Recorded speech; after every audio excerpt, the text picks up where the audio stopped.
Fitra is like an intelligent being, a rider on a mount. Tabi'ah is the mount itself. It's like a wild horse that can be running wild, or it can be tamed and reined in by fitra and controlled by it. The other analogy we gave was that of a gushing river, a force that has tremendous potential but is untapped and that flows freely, but it can be regulated and controlled and made useful with a dam, a barrier that holds it and regulates it, and that is my fitra. What do we mean when we say human nature or something as being natural? We use this term all the time when we talk. We say it's human nature to do this, or this is natural to all human beings. Let's take some examples. If I was to see someone suffering, it is natural that I will feel pain within me. The same young man, the same young woman who asks and who attests to this and says that when I see someone suffering, I feel pain and it is human nature to do so. That same young person says that when I'm walking in a shopping mall and I see a beautiful woman, I want to look at her. Is it not natural? Is it not human nature to want that? Why does Islam tell me lower your gaze? Is it not natural for a woman to want to show off her beauty to others? Why does Islam tell her, no, don't show your beauty, put hijab? Is it not unnatural? When I see good food, I want to eat it and I want lots of it. Is that not human nature? Why does Islam keep telling us to do things that are unnatural? Here, when we ask such questions, there are three issues that we need to keep in mind. The first and foremost is that we are obviously confusing tabi'ah and fitra. Many of these issues that we talk about are tabi'i. They are nature that we share with animals and other species on this planet. Remember our discussion of being in an alien body and surviving this plane of existence. Talk to psychologists, talk to doctors, talk to even the people who don't believe in God. When they talk to you about the laws of attraction, they will tell you that all these things that we do, quote unquote, naturally,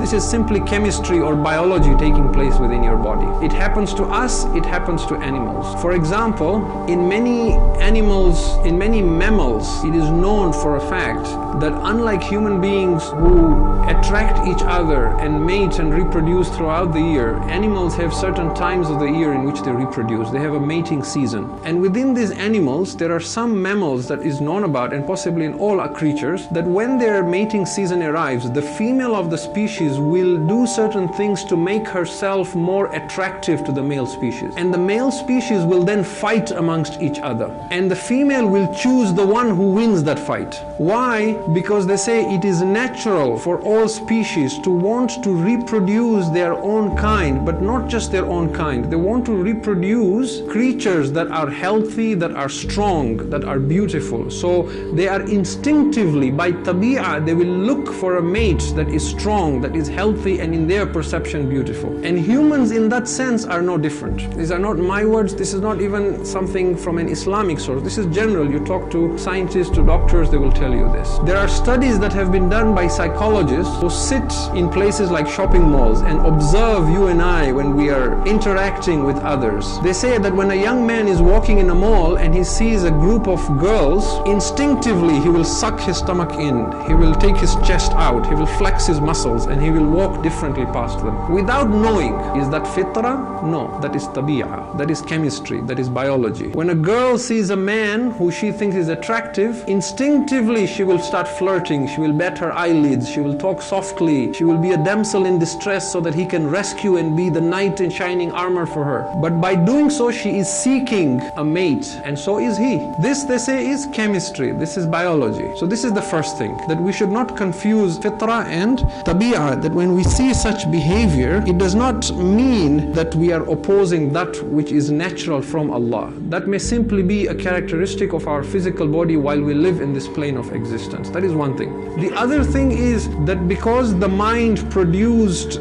this illusory self out of conflict, and it has a very limited scope and believes that it can only solve its problems by acquiring more pleasure and fleeing from physical pain, it assumes this to be the solution to all problems, without realizing that the more it seeks pleasure excessively and with an obsession, the more it creates suffering for itself. So the ego, using this tabi'ah within the human being, does not know that if I keep looking at this non-mahram again and again, it will not solve any problem. It will just increase my suffering or my frustration. But the ego thinks this is an immediate solution to my problem. So it believes that if I have more food, if I have more physical pleasure, then I will be happy, that I will be free from pain. It is incapable of seeing that this is a vicious cycle that does not end, because it is not the function of tabi'ah or the ego to understand where true peace comes from to a human being. The thing is that even if we suppose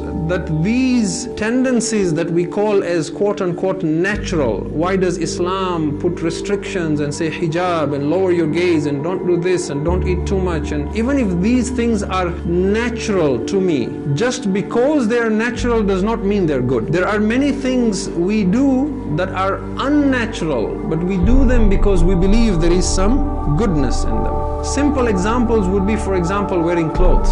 Yes, wearing clothes to cover our nakedness, to cover our private parts, that is fitri. Why? Because even before Allah talks about Adam being sent down, when Adam and Hawa eat from that forbidden tree, and Allah قُلْ نَهْبِطُوا, we talked about this, where Allah says go down to this plane of existence. Before that, when you read the Quran, you find that as soon as they ate from the tree and they became aware of their own selves, they began looking for leaves and branches of trees and began hiding their nakedness. So that is fitri. It is against your fitrah to roam naked, even if people tell you it is natural. But over and above that, the other clothing that we wear is not as such natural, but we do it for other reasons. We do it because of the weather, for example, to protect ourselves from the cold, or we do it to make ourselves look attractive to others. Part of our clothing is the shoes we wear. Is wearing shoes natural? No, it's not. Today shoes have evolved. I'm sure if you look at the history of shoes, it would be a very fascinating history.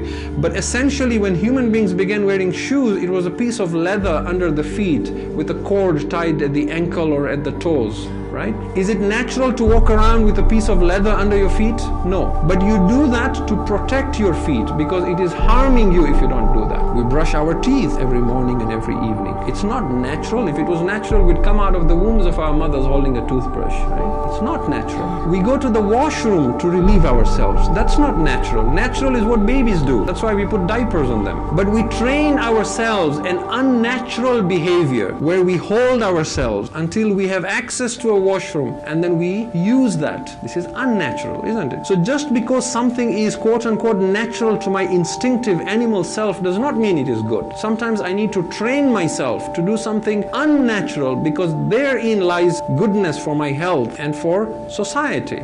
The way you as a parent teach your children to do things that are not natural because they need those skills in order to survive in this plane of existence. Fitra wants to teach tabi'ah certain things even if it sees it as unnatural, because it is needed for the development of the soul and for its perfection so that it can reside in Jannah in the Akhirah. So just because something is tabi'i does not mean it is good. Fitra will decide if it is good. Tabi'ah, remember, does not have this ability to judge whether something is just or unjust, righteous or unrighteous, good or bad. For tabi'ah to make that judgment would be like for your ears to judge if something is red or green. Tabi'ah is just an animal instinct. It just wants pleasure. It wants every woman it sees. It wants every food it sees. It doesn't know halal and haram. It doesn't know whether this is usurped or not usurped. Fitra will rein it. Fitra is the rider. Fitra will say, no, you have come here for a purpose. To develop your soul, you need to lower your gaze when you see a non-mahram. And because this fitrah comes from Allah, fitratullahi allati fatara an-nas alayha, Allah's laws and commands will tell us how to rein in this fitrah and what things fitrah thinks is natural, but it has to be trained, even if it doesn't understand. You may have never questioned why you shake hands until today, perhaps. You were trained to do so when you were 2 years old. In the same way, your tabi'ah will not question if your fitrah trains it from the right time. And that is why this verse of Quran that we have been using as a theme from Surah Ar-Rum, فَأَقِمْ وَجْهَكَ لِلدِّينِ حَنِيفًا, set yourselves on this pure religion, which is based on the natural disposition, the fitrah that Allah has wired into human beings, and there is no alteration to this fitrah, but most people do not know. This verse of chapter 30, verse 30, there is a verse before it. If you go and read chapter 30, verse 29, Allah says, بَلِ اتَّبَعَ الَّذِينَ ظَلَمُوا أَهْوَاءَهُمْ بِغَيْرِ عِلْمٍ. But those who are unjust, they follow their desires and their lust without knowledge. After saying that, meaning those who are unjust, they follow their tabi'ah without any boundaries, without any rules, without any regulation, they give in to every temptation. After that he says, you be different. فَأَقِمْ وَجْهَكَ لِلدِّينِ حَنِيفًا. You set yourselves on this deen of fitrah, not on a life of tabi'ah. But those who are unjust, they follow their desires and their lust without knowledge.